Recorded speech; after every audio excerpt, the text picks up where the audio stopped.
Bonjour, bienvenue au Château Reignac, une propriété viticole en entre-deux-mers qui est située dans le bec d'Ambès, c'est-à-dire dans la zone de confluence de la Garonne et de la Dordogne, avec la propriété qui se trouve donc juste dans cette zone-là, qui est une zone qui géographiquement a été très perturbée, très brassée par le mouvement des deux rivières et de l'océan, ce qui fait qu'au niveau pédologique, on est sur une zone, la commune de Saint-Lobès et de Montussan sur laquelle on se trouve, qui sont extrêmement intéressantes au niveau géologique, avec des variations de sol extrêmement intéressantes pour une propriété viticole. Et on a donc la possibilité d'avoir sur Reignac la réunion des trois grands terroirs bordelais, qui sont des graves très sèches, des graves argileuses, des argilo-calcaires et ce qu'on appelle des argiles fortes, des molasses, qu'on trouve sur Castillon. Ce qui est très rare sur une propriété viticole, parce qu'en général, on a un type de sol qui va avoir des petites variantes. Et ici, de ce terroir qui a été très brassé, très perturbé, on peut réunir des terroirs très tranchés, comme les graves, les argiles ou les argiles fortes. Ce qui apporte un intérêt très important sur la qualité et la régularité de production de nos vins. Alors, Reignac est une propriété viticole qui va faire 145 hectares, dont 77 sont plantés en vigne. C'est-à-dire qu'on a 77 hectares de vignes et 77 d'autres choses. Cette autre chose, c'est du paysage. Donc un cœur de biodiversité qui pour nous va être extrêmement important, parce que ces 77 hectares non plantés sont des bois, des prairies, des zones humides. Donc on essaye écologiquement de valoriser au mieux de ce qu'on peut faire. La propriété est une propriété plantée majoritairement en raisin rouge, c'est-à-dire qu'on a une dominante merlot. On est typé sur une propriété rive droite. On est à 65% de merlot sur la propriété, 25% de cabernet sauvignon, le reste en cabernet franc. Et on a 3 hectares de vignes plantées en blanc, avec les cépages classiques du Bordelais, que sont le sémillon, le sauvignon blanc, le sauvignon gris. Voilà. On produit 3 rouges sur la propriété. Notre entrée de gamme qui s'appelle le Château Reignac, qui représente à peu près 80-90 000 bouteilles, qui est un vin d'assemblage à dominante merlot. On a ensuite le grand vin de Reignac, qui est le cœur de production, qui est la cuvée qui est fait très haut de gamme, typé grand cru avec des petits rendements, 35 hecto-hectares, 1,3 kg de raisin par pied, l'équivalent d'une bouteille produite par pied en fait. Ça peut représenter 150 à 180 000 bouteilles. Et on a une dernière cuvée en rouge qui est le Balthus, qui est un 100% merlot en vinif intégral. Voilà, et ça représente 12 000 bouteilles, donc une petite production. Et on a donc du blanc qui représente 12 000 bouteilles de blanc.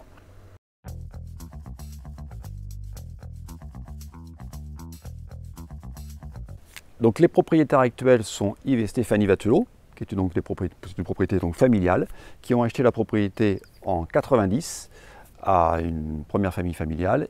Mais la propriété de Reignac existe depuis les années 1800, où on a déjà des plans de la propriété, cœur de propriété dans lequel on se trouve aujourd'hui, avec les parcelles qui sont déjà implantées telles qu'elles le sont aujourd'hui.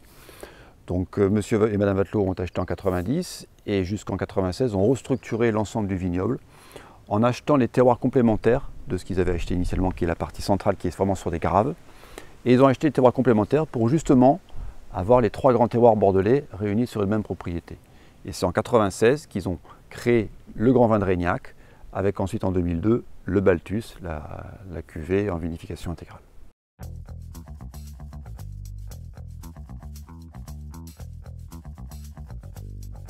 C'est donc en 2009 qu'on a eu l'opportunité d'être contacté par François Moss du Grand Jury européen, qui a contacté la propriété car il souhaitait organiser une dégustation pour essayer de lancer un débat sur la notion de classement des terroirs sur Bordeaux et les classements qui datent de 1855 en particulier.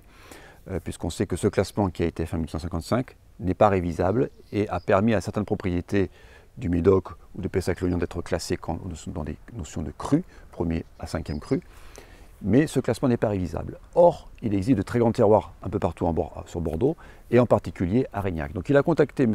Vatelot en disant qu'il voulait organiser une dégustation à l'aveugle avec ses membres du jury, pour lesquels il ferait goûter, sans dire ce que c'était, un millésime donné, au milieu avec tous les premiers et les seconds grands crus classés, et au milieu un vin pirate, qui serait du niveau de ces vins-là, pour voir s'ils étaient capables de se rendre compte qu'il y avait un vin qui n'était pas classé et qui était au niveau, et pouvoir lancer ce débat. Donc la dégustation a été organisée sous contrôle huissier de justice. C'était une des conditions qui a été mise en place pour que M. Watteau accepte de participer à l'aveugle à cette dégustation-là, qu'un huissier de justice organise pour que ce soit irréprochable, que les vins soient achetés au même endroit en grande distribution, puisque c'est là que 80% des Français achètent leurs vins, et que la dégustation soit filmée, après avoir signé un droit à l'image de chacun des membres du jury, pour qu'on puisse voir qu'est-ce qui se disait au cours de cette dégustation au niveau des commentaires de vin.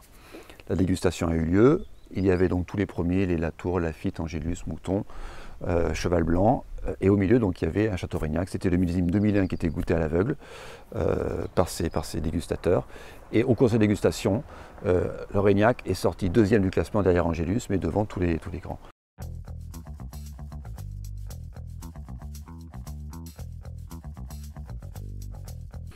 Donc Régnac, comme j'ai dit, a une moitié de surface qui est autre chose que de la vigne.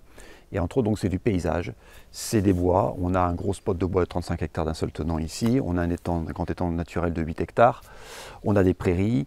On sait que ce cœur de biodiversité est extrêmement important pour nous aider à travailler et à travailler le plus écologiquement possible. Donc on a toujours eu cette prise de conscience qu'on était impactant dans notre travail et qu'il fallait minimiser cet impact. Donc on s'est lancé très rapidement dans la gestion de tous nos déchets sur la propriété, avec en particulier notre propre station de traitement des effluents vinicoles par une station de bambou.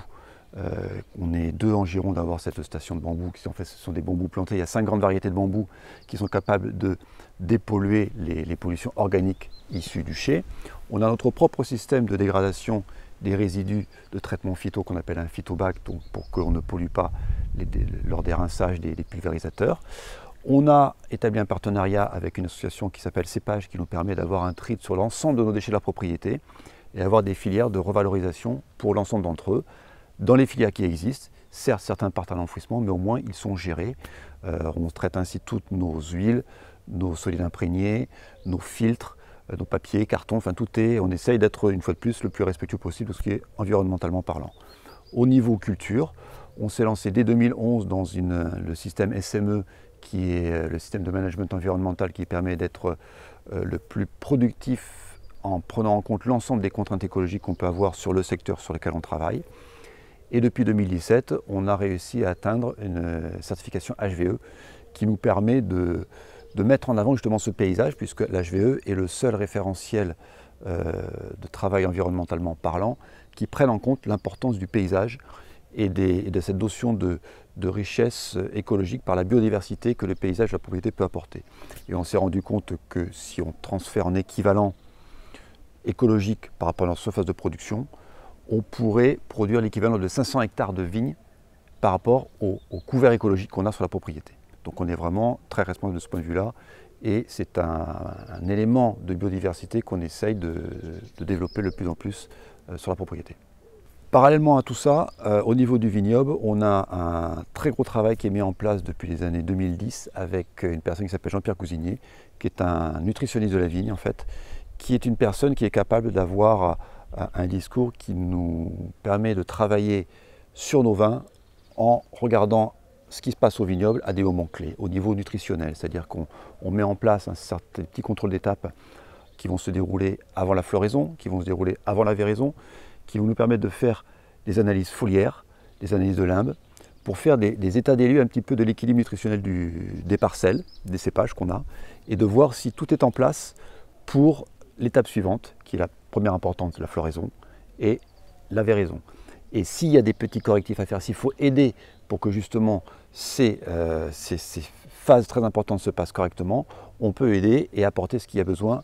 Ça va être à la carte qu'on va aider certaines parcelles du vignoble par rapport à d'autres. Ça a permis ainsi de passer un millésime 2013 qui était très compliqué sur Bordeaux sans aucun problème ici, de réussir à surmonter des millésimes difficiles comme 17 avec les gels en travaillant tout au long de la saison pour aider les vignes qui avaient gelé et celles qui n'avaient pas gelé, et de préparer des mises en réserve pour ces vignes-là qui peuvent avoir des cycles plus courts suite à des aléas climatiques. Donc en fait c'est un gros travail qui nous permet aussi de renforcer les défenses naturelles des parcelles, des cépages, pour minimiser l'utilisation des pesticides et entre autres abandonner tout ce qui est produit contre le botrytis, puisque là on compte maintenant sur les équilibres qu'on a mis en place et le renforcement de ces équilibres pour résister au ver de la grappe, pour résister au botrytis.